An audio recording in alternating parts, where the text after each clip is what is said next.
Vector Applications, page 4, 13D, Constant Velocity Problems. So this, you can think back to the investigation we did, and we had position vectors where we started out with our shotgun blast, or with the pheasant path, or with a ship, and then we also have the velocity vector. So here we have a position vector, gives us 220, x is 2 and y is 20. And then we say that the velocity vector is this one, 4, -3. And so it starts at position x equals 2, y equals 20. And then it starts, and it's a yacht in this case. It's going to move in the x direction by 4 and the y direction by -3 every time unit. Okay? So then we're going to write it out as, okay, x position, y position equals the initial position, which is 220. And we add to it the velocity vector for -3 every unit of time. So we're going to put multiply it by time there. So that should look familiar. Calculate the speed of the yacht. Remember that the speed is the magnitude of the velocity, b. So the speed of the yacht would be the magnitude of this vector here. And remember that, let's see, it's 4 to the right and 3 to the bottom, right?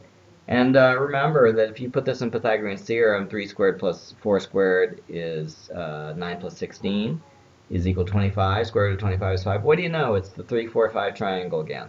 Okay, so the magnitude of the velocity v is 5. Okay, so the speed is 5. The velocity is 5 at this certain angle, or you could say that the x component is 4 and the y component is -3. Problem 1. A particle at this position, P, moves such that, and then it gives these two parametric equations. They're called parametric equations because the positions both depend on a parameter t, and t is greater than or equal to 0. The distances are in centimeters and t is in seconds. Find the initial position of P. The initial position of P is this number and this number. So the x component is going to be 1 and the y component is going to be 2. Illustrate the initial part of the motion of P where t equals 0, 1, 2, 3. I guess they want us to draw a graph. I'm sorry I didn't give you graph paper though. Let's see. 1, 2. So there's the first position, 1, 2. And then in the first movement, it's going to go over 2, 1, 2, and it's going to go down by 5. 1, 2, 3, 4, 5. Wow, am I ever sorry that I didn't give you graph paper? This is going to hurt. So the initial part of the motion of P, so that would be the first position at t equals 1 would be 3, and then it would be -3, right? And then the rest of them you could just do, following the pattern here. So the next one is going to be, you're going to jump by 2 again, and then the y one you're going to go down by 3 again. No, go down by 5 again. So that would be -8. So that would be t equals 2. And then t equals 3, which would be the last one, would be 7. And then you go down by 5 again, so it would be -13. Okay. I'm not sure if they wanted you to draw it, if they wanted you to, write down the coordinates, but find the velocity vector of P. So the velocity vector of P is actually, we are already familiar with it because we just used it several times. It's going to be 2 and -5, right? And find the speed of P. Okay, the speed of P is the magnitude of the velocity vector. So we could just draw this triangle, 2, -5. So we want the hypotenuse here. So we could use Pythagorean theorem. Square root of 4 squared plus 5 squared is 16 plus 25. So I think that's square root of 41. 25 plus 16. Yeah. So the speed of p is square root of 41. I don't think you need to figure that out with your calculator or anything. Remote control toy car is initially at point -3, -2. It moves with constant velocity 2I plus 4j. The distance units are in centimeters. The time is in seconds. Write an expression for the position vector of the car at any time t is greater than or equal to 0. Okay, so you just write the parametric equation, which is going to be the position vector, -3, -2, plus time times the velocity vector, which would be 2, 4. That's it.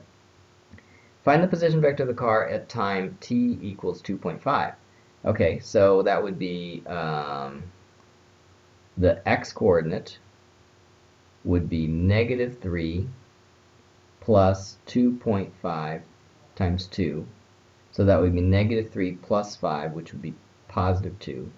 Then you have y equals -2 plus 2.5 times 4, which would be -2 plus 10, and that would be 8.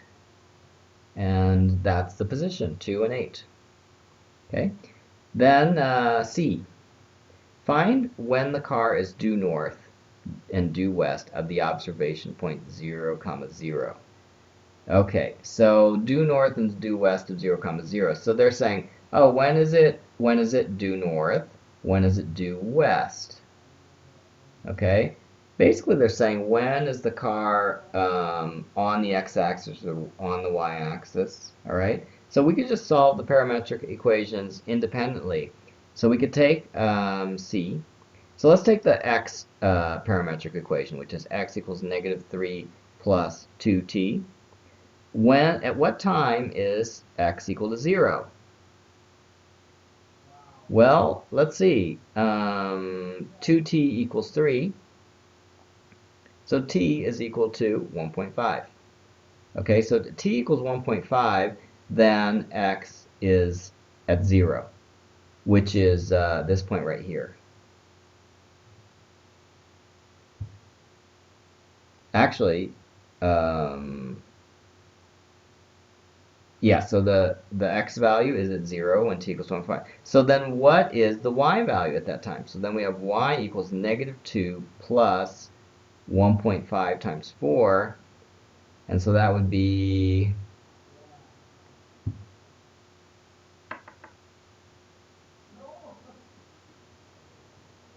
oh, you know what? I'm figuring out the other one. I'm figuring out this one, right? Because the x value is 0. Okay, sorry about that. Didn't mean to confuse you. That would be 6 minus 2, which is 4. Okay, so this point here would be 0, 4. And you can see that because the x value is 0 and the y value is 4, so it has to be this one, not the other one. Okay, now let's try to figure out the other one. The other one, we are going to figure out when the y component is 0. So we have 0 equals -2 plus t times 4. And actually, we should never write it that way, t4, that we should write 4t. 4t equals 2, t equals 0.5. So if t equals 0.5, then x equals, or y equals 0, and x equals something else. X equals -3 plus 2 times 0.5. So -3 plus 1, which is -2. So x equals -2. Okay, so this would be -2, 0. Okay.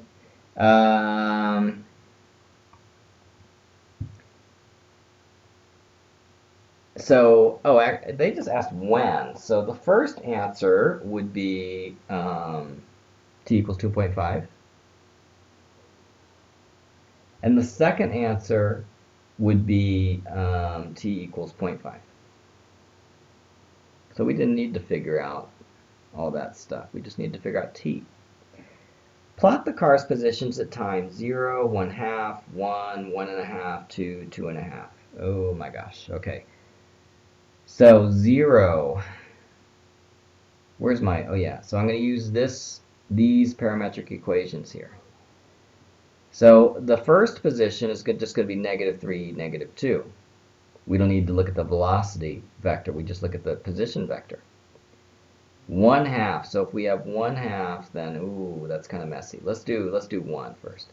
So then we'll have -3 plus 2, which would be -1. We'd have -2 plus 4, which would be 2. Let's not do 1/2 either. Let's skip 1 and we'll do 2. It's easier to do the whole numbers. -3 plus, or this would be -1 plus another 2, so that would be 1. And then 2 plus another 4, so that would be 6. Okay, now it's easier to do the halves. So now we can go back and do the 1/2. And we just look at this, -3 and -1. Between -3 and -1, there's -2. Between -2 and 2, there's 0. Isn't that easy? Between -1 and 1, we have 0. Between 2 and 6, we have 4. Okay, so now it's easier to see the pattern, right? So the top one's just jumping by 1. The next one's going to be, that's an underline, it's not a negative. The next one's going to be 2, and the bottom one is going to be 8. Okay, so now we're done. We figured out all of them. All right, number 5. Find the velocity vector of a speedboat moving parallel to, so this velocity, or this direction vector with the speed of 150. So what about this velocity vector right here? Is it not at a speed of 150? That's the first thing you can check. Of course it's not, because they wouldn't have made it that easy, but what hypotenuse is this? Well, it's a 3, 4, 5 triangle, so it's 5. Okay, so as you can see, to make 5 become 150, you multiply 5 times 30, right? So you can multiply this by 30, and that will give you the speed of 150. So you could just say, hey, it's going to be 120 and -90. And this would give you a speed of 150. Okay, I think on the formula sheet there's a specific formula to do this. What you would do first is you would make this into a unit vector, you know, in the specific procedure for this. So you would say, oh, 4 divided by 5, -3 divided by 5. This is a unit vector. So this unit vector is exactly 1 unit long, right? You divide it by the magnitude and you get the unit vector. And then you say, oh, well, I want to make it 150 long. So then you multiply it times 150. And then, of course, you're going to get exactly what I got here, which I just did, you know, with a slightly different method. Okay, so the velocity vector here is going to be 2, 1. But you want it with the speed of 50.